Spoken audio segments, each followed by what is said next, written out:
Welcome back to the Gardening with Joey and Holly radio show. Thank you so much for choosing us to be part of your day just for a little bit. Want to find out more information about those companies and their coupon code availability? You can find them all at our parent website, thewisconsinvegetablegardener.com, under the Money tab for the coupon codes and the Season 10 tab for all listings and past shows in podcast replay.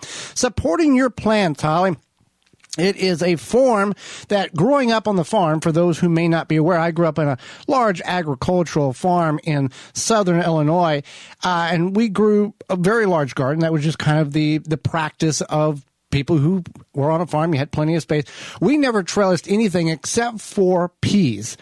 We did put tomato cages around our tomatoes, but other than that, we never trellised cucumbers or squash because we just let them sprawl out. Now, the disadvantage to that is you would be picking cucumbers and you would come across one that was the size of a football or a soccer ball that you had missed.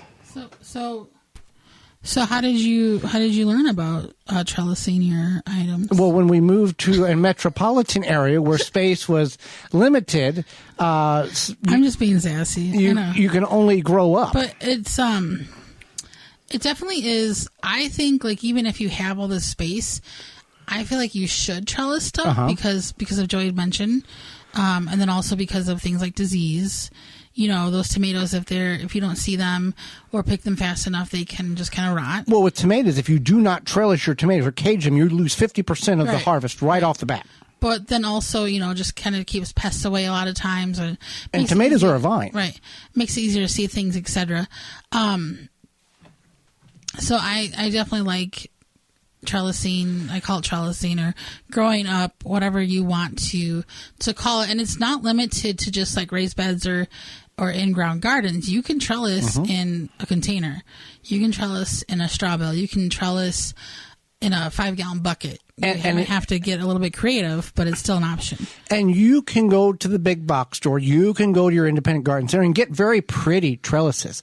Or if you go to our parent website, the WisconsinVegetableGardener.com, and in the upper right corner, click on the search bar and search trellises.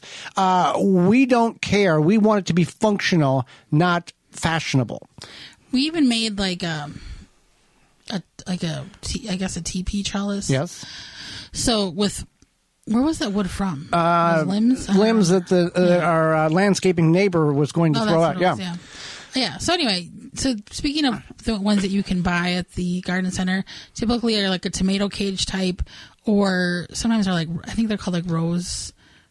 People put them around the roses too. Yeah, rose fans or yeah. And those are pretty. Sometimes you can find those on the side of the road. Sometimes you can find them at like rummage sales, garage sales, whatever. So tomato cages definitely work for tomatoes, but you can also get creative and use them for other things. So then we also have the Florida weave, and this is typically used for tomatoes. I don't think you'd use it for anything else. Possibly. Yeah, tomatoes is the main thing. Now, if you're not familiar with this particular method, you take large, heavy T-posts that you can get from your hardware store. We go with them being 10 foot long, and we put 2.5 foot in the ground, which leaves 7 or 8.5, whatever that is, plus foot in the 7.5 foot in the air. And you run twine. We use agricultural twine. You could use wire. You can use wire. Yeah. You can use juke rope.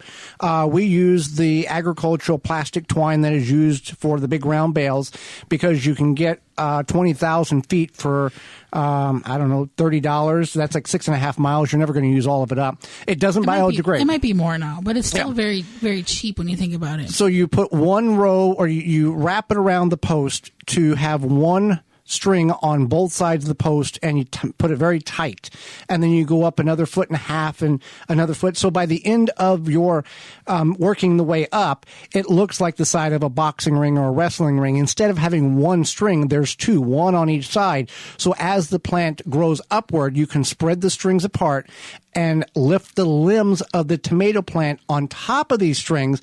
The strings act as a supporting mechanism, and as the plant continues to grow, you open the strings up and let them hang.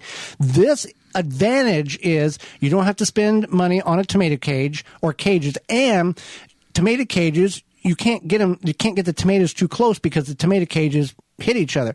So you can actually, and we've plant these like 18 inches apart versus 24 or 30, and in a 10-foot long by 3-foot wide bed, we can get 20 plus tomatoes, maybe even more in there.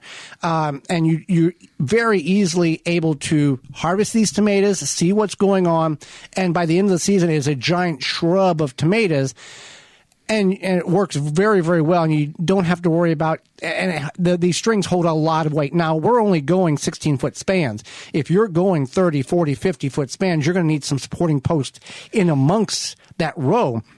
But you can search Florida Weave, and it works out really well. You can get images and videos. We have them in the middle, don't we? We have one support. Yeah.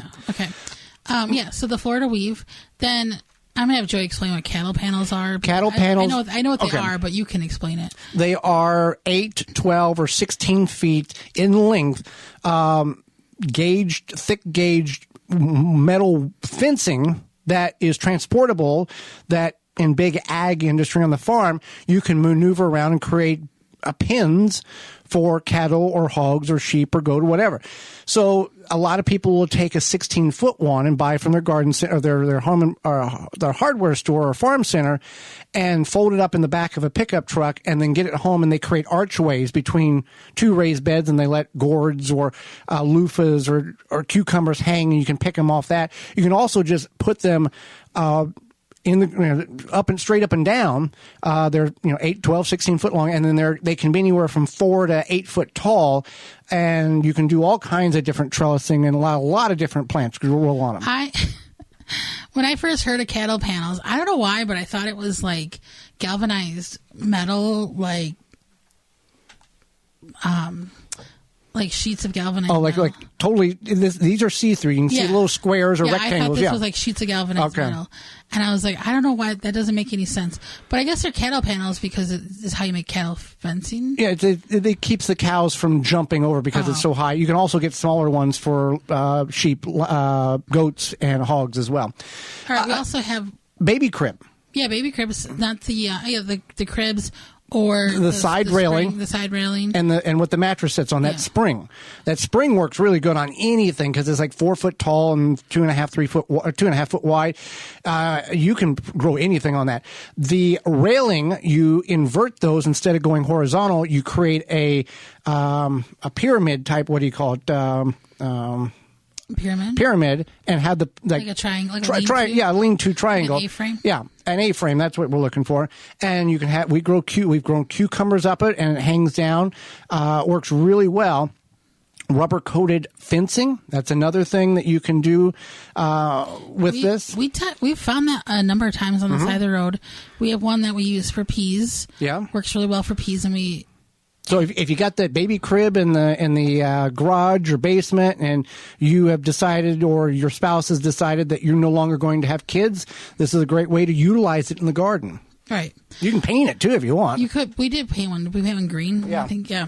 So the fence that is already built. Corn stalks, sunflowers, a natural living pole, like for pole beans. It's part. It works really well. You do need to allow the plant to, like the corn stalk or the sunflower, to get established, and then plant the pole beans around it at a later date, so it's not choking out the plant. There's time that gives time for that bean to grow up. Sunflowers. Sunflower. So anyway, the fence that is already built, we have this in our front yard garden. There's a fence on the perimeter of the property. This one's a chain link fence, right? Yeah, a rubber coated chain link fence. Rubber-coated. And straight down 6 feet is the sidewalk. So we are elevated, and we have permission that we can grow on that. We grow cucumbers and green and pole beans. The advantage to this is the ground garden is like 150 square feet. But when you utilize the fence, if you have the permission to do such, or it is yours and nobody else can bother it, you've increased your square footage, because everything that's vertical is now becoming grow space for you.